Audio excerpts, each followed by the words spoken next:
upgraded to the latest edition of CAD. Yay! Now the question is, do you want to migrate your existing settings to your new version using the migration utility? Note that we don't always recommend using the migration utility. If you haven't done any customization, you won't need to migrate any settings.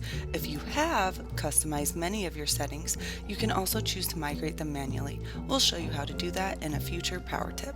Let's start by going over what's available to migrate when using the migration utility. It's broken into 3 different categories: interface, settings, and content. What's included in the interface category? It's split into 3 subsections: user profiles, CUI, and tool palettes.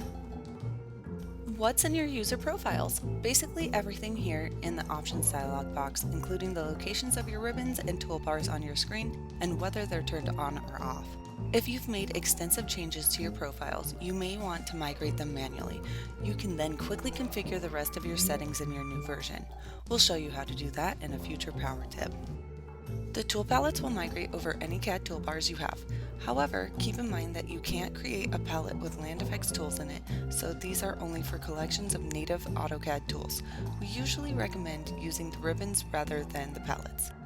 The settings section covers your command aliases, plot files, and CAD templates. Command aliases are any custom keyboard commands you've created. We make minor changes to the keyboard shortcut list every year, incorporating suggestions from land effects users and staff.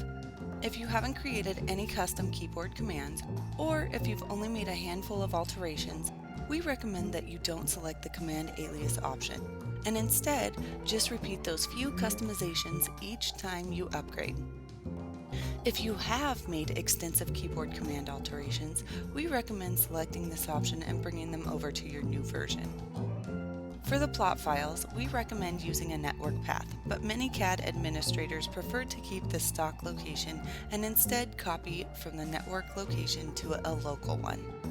To ensure a smooth transition and to avoid losing your PC3 files, make sure to always keep them backed up. It's also important to keep a backup of your CTB plotting files.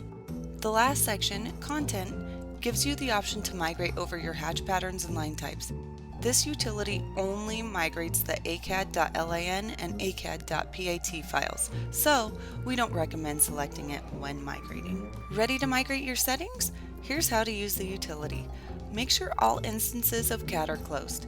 In this example, we're migrating from FXCAD 2021 to FXCAD 2022.